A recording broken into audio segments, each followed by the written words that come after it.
श्रीमद्भगवद्गीता अध्याय 5. ओम श्री परमात्मने नमः. श्रीमद्भगवद्गीता अथ पंचमोऽध्यायः. अर्जुन उवाच संन्यासं कर्मणां कृष्ण पुनर्योगै च शंससि यच्छ्रेय एतयोरेकं तन्मे ब्रूहि सुनिश्चितम्.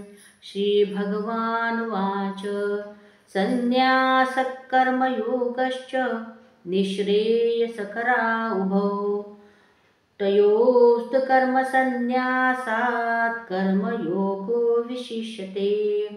ज्ञेयः स नित्यसन्न्यासी यो न द्वेष्टि न काङ्क्षति निर्द्वन्द्वो हि महाबाहो सुखं बन्धात् प्रमुच्यते.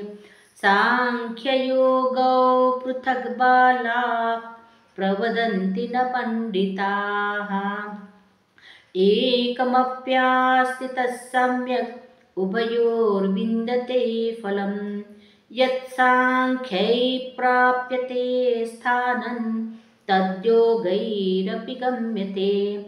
एकं साङ्ख्यै च योगै च यः पश्यति स पश्यति संन्यासस्तु महाबाहो दुःखमाप्तुमयो गतः. योगयुक्तो मुनिर्ब्रह्म न चिरेणाधिगच्छति योगयुक्तो विशुद्धात्मा विजितात्मा जितेन्द्रियः सर्वभूतात्मभूतात्मा कुर्वन्नपि न लिप्यते. नैव किञ्चित् करोमीति युक्तो मन्येत तत्त्ववित्.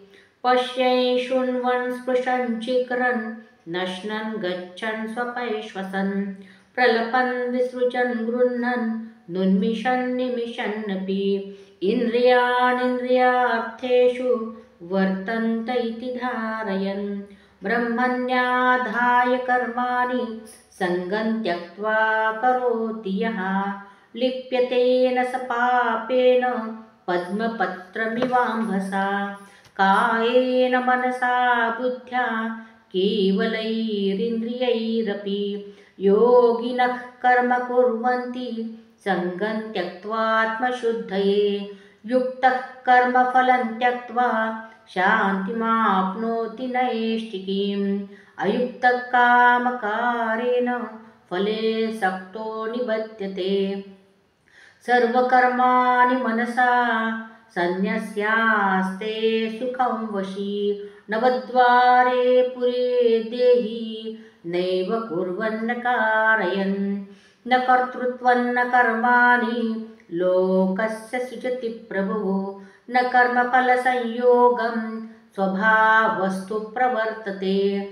नादत्ते कस्यचित् पापं न चैव सुकृतं विभुः. अज्ञानेनावृतैर्ज्ञानं तेन मुह्यन्ति जन्तवः.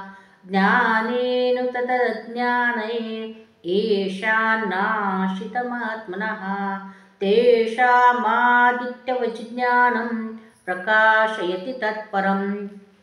तद्बुद्धयस्तदात्मानस्तन्निष्ठास्तत्परायणाः गच्छन्तः पुनरावृत्तिं ज्ञाननिर्धूतकल्मषाः. विद्याविनयसम्पन्ने ब्राह्मणे गविहस्तिनि शूरे चैव शुपाके च पण्डिताः समदर्शिनः. इहैव तैर्जितः सर्गो येषां साम्ये स्थितं मनः. निर्दोषं हि समं ब्रह्म तस्माद् ब्रह्मणि ते स्थिताः.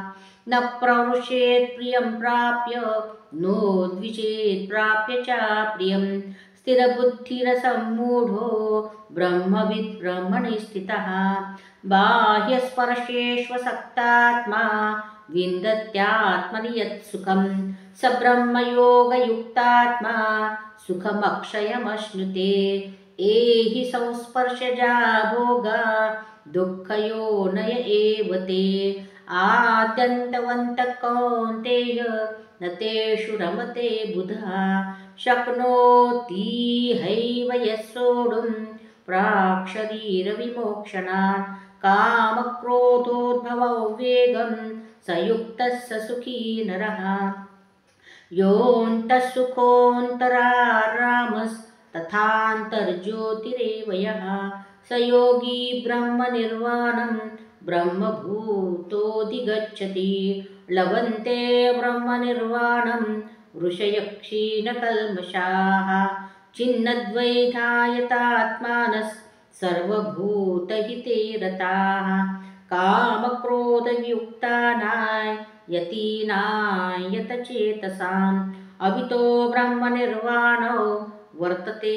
विदितात्मनां स्पर्शान् कृत्वा बहिर्बाह्यांश्चक्षुश्चैवान्तरे भ्रुवुः प्राणापानो समो कृत्वा नासाभ्यन्तरचारिणौ यतेन्द्रियमनो बुद्धिर्मुनिर्मोक्षपरायणः विगतेच्छाभयक्रोधो यः सदा मुक्त एव सः भोक्तारं यज्ञतपसां सर्वलोकमहेश्वरं सुहृदं सर्वभूतानां ज्ञात्वा मां शान्तिमुच्यति। ॐ तत्सदिति श्रीमद्भगवद्गीतासु उपनिषत्सु ब्रह्मविद्यायां योगशास्त्रे श्रीकृष्णार्जुनसंवादे कर्मसन्न्यासयोगो नाम पञ्चमोऽध्यायः। ॐ श्रीकृष्णार्पणमस्तु। शुभं भवतु।